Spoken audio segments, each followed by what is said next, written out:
Export जो चीज़ें करते हैं ना, उसमें आपको पता है हमारी जो मैंगो जो हमारा किंग ऑफ फ्रूट्स है वो बड़ा अहम है और उससे बहुत सारा ज़र मुबादला भी आता है। लेकिन इस मरतबा बदतरीन क्लाइमेटिक चेंजेस की वजह से जहां हमारे मुल्क ने गर्म तरीन अप्रैल का महीना देखा, उसकी वजह से आम की फसल बहुत ज़्यादा मुतासिर हुई है। बल्कि खबरें तो इस किस्म की भी आ रही हैं, अब क्या इसकी हम तस्दीक करवाएंगे, लेकिन कहा यही जा रहा है कि जी 60% जो आम है उसकी प्रोडक्शन ही कम हुई है।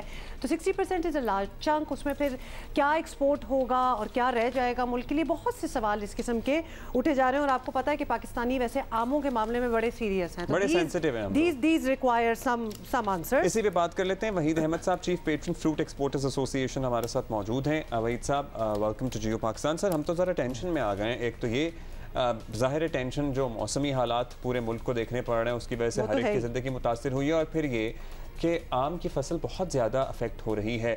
ये दुरुस्त है और कितनी अफेक्ट हो रही है?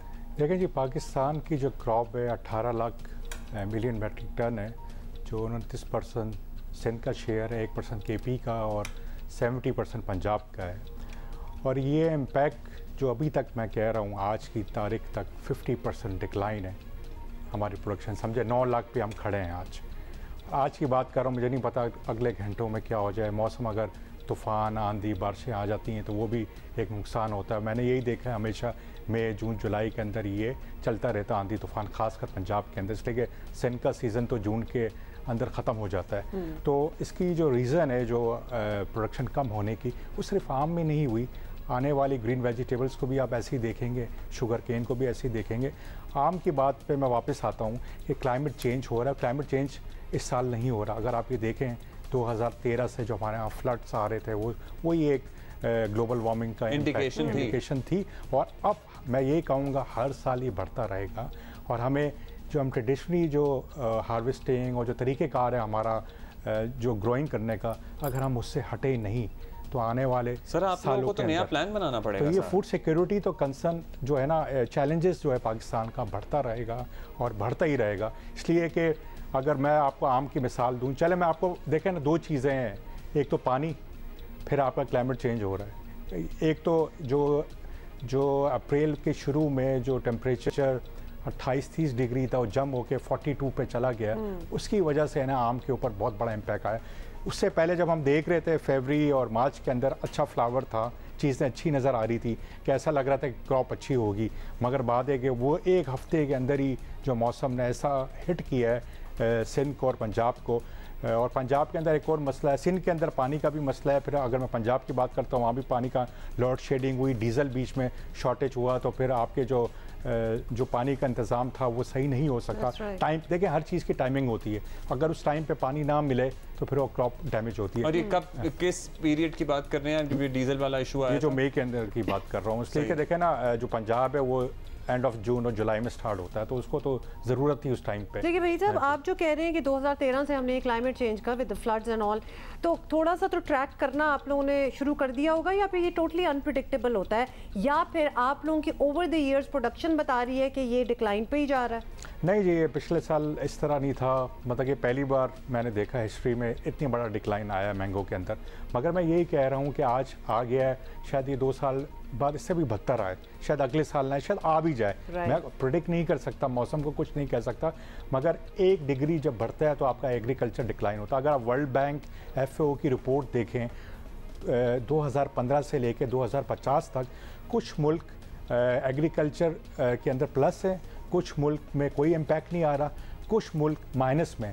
पाकिस्तान का जो आ रहा है वो -50 एग्रीकल्चर डिक्लाइन के ऊपर आ रहा है, सिर्फ पाकिस्तानी जो इस रीजन के अंदर है। अगर हम पिछले साल से, क्योंकि हमें एक फिगर ज़रूर देना है वरना तो आपको पता है वहाँ ही रहती हैं, परसेंटेज में बताएं, अगर पिछले साल से कंपैरिजन करें तो कितना हम डिक्लाइन में गए? अगर पिछले साल से मैं कहूँगा, पिछले साल कंपेयर करूँ तो पिछले साल हमारी 13-13.5 लाख टन था, तो अभी 19 पे हम 9 लाख पे आए, तो इतना 35-40%, 35%, 30%। मगर बात है कि वो तो सीज़न ख़त्म होने के बाद मैंने आपको वो फिगर सही, बताया आप figures ना। बता अभी तो मैं कुछ नहीं कह सकता आने वाले, इसलिए कि सीज़न अक्टूबर होता है तक, हमारी एक्सपोर्ट अक्टूबर तक होती है। Right. Sir new ways of farming भी ढूंढने पड़ेंगे, मौसम के हिसाब से एडजस्ट भी करना पड़ेगा, और अपनी यील्ड को कैसे बढ़ाना है और मौसमी हालात से भी कैसे लड़ना है, इस पे कोई रिसर्च डेवलपमेंट है आप लोगों का, कोई इदारा है? हमने ऑलरेडी हॉर्टिकल्चर विजन 2030 गवर्नमेंट को दे दिया था 2019 में, short term, medium, long term. Short term तो काफ़ी तेज़ी में काम हुआ, उससे हमारी 600 मिलियन से लेके हम टच कर गए 900 मिलियन पे टोटल। मैं फ्रूट एंड वेजिटेबल की एक्सपोर्ट की बात कर रहा हूँ। मगर बात है कि मीडियम और लॉन्ग टर्म जब तक नहीं करेंगे तो हमें नहीं होगा फ़ायदा, क्योंकि हमें रिसर्च एंड डेवलपमेंट चाहिए, हमें ऐसे सीड चाहिए जो इस मौसम के ऊपर सर्वाइव करें। मैं ये नहीं कहता 100 पर, मगर हमें न्यू वैरायटीज़ के ऊपर फोकस करना है। जो आपने सवाल किया ना यील्ड का, पाकिस्तान का मेजर मसला आज ये है कि हमारे किसी प्रोडक्ट को आप ले लें, वर्ल्ड से कंपेयर करेंगे, हम कम है। मैं आपको एग्जाम्पल इस तरह दूँ, एप्पल का। जब हमने कंसल्टेशन की पूरे पाकिस्तान में जाके हर किसान से, हमने पूरी सप्लाई चेन को स्टडी किया, मसला क्या है।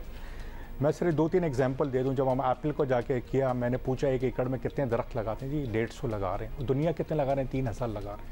तो आप कंपेरिजन देगा, न्यूजीलैंड का एग्जांपल मैं आपको दे रहा हूँ। तो क्या हमारा पानी इशू है या आप देखें, हमें प्रॉपर तरीके से मॉडर्न टेक्नोलॉजी अडॉप्ट ही नहीं की हमने। हमें करना क्या चाहिए, हमारे आम के दरख्त 40 फुट के हैं, तोड़ते तोड़ते आधा तो आम वैसे ही ज़ाया हो जाता है। दुनिया में 8 फुट से ज़्यादा नहीं है। हमारी जो यील्ड है आम की, अगर मैं वर्ल्ड से कंपेयर करूं तो हम आधे हैं। तो ये हमारे पास है। प्याज में भी हम कम है, आलू में भी कम है। को खुद नहीं करना है सब। देखिए हम कैसे करेंगे, तो 18 अमेंडमेंट के बाद सूबों की जिम्मेदारी, गवर्नमेंट का काम है। हम तो सिर्फ बता रहे हैं डायरेक्शन।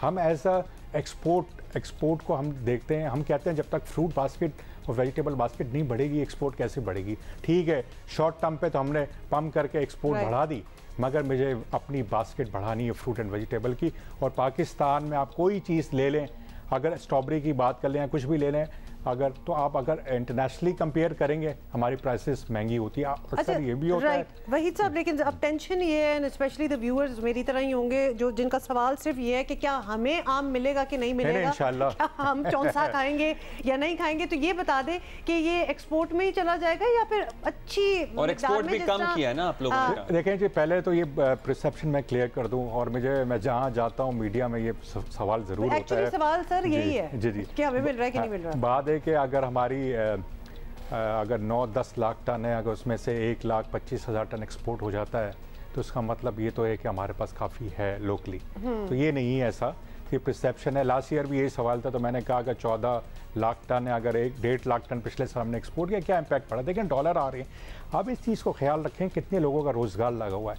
ये नहीं कि सिर्फ हम एक्सपोर्ट करें, इसके अंदर 3.5 लाख लोगों का रोज़गार लगा हुआ है। इसके अंदर कितने लोग डायरेक्ट इनडायरेक्ट ट्रांसपोर्टर, इसके अंदर जो लेबर आपकी आती है, इसके शिपिंग लाइन, एयरलाइंस, और इसके 3 तरीके से एक्सपोर्ट होता है, बाय एयर होता है, बाय सी होता है, बाय रोड होता है।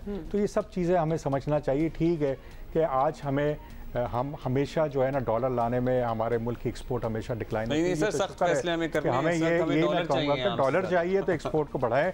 हाँ, जब आलू प्याज की बात आती है तो हम खुद ही अपने ऊपर सेल्फ बैन लगा देते हैं। हमने पिछले साल भी 2021 के अंदर प्याज की प्राइस से ऊपर जा रही थी। गवर्नमेंट को हमने कहा था कि हमने 15 दिन खुद अपने आप को लगाया कि हमें आवाम की। Thank you so much sir, Waheed Sahab, chief patron fruit exporters association. चलें अब ये हमें सर्टनली नए तरीकों पे सोचना पड़ेगा कि किस तरह हम अपनी फ्रूट एंड वेजिटेबल बास्केट को बढ़ा सकते हैं। बात वैसे बहुत अरसे से हो रही है, बिल्कुल अरसे से हो रही है, और अब कर ही लेना चाहिए, because it's now only going towards decline.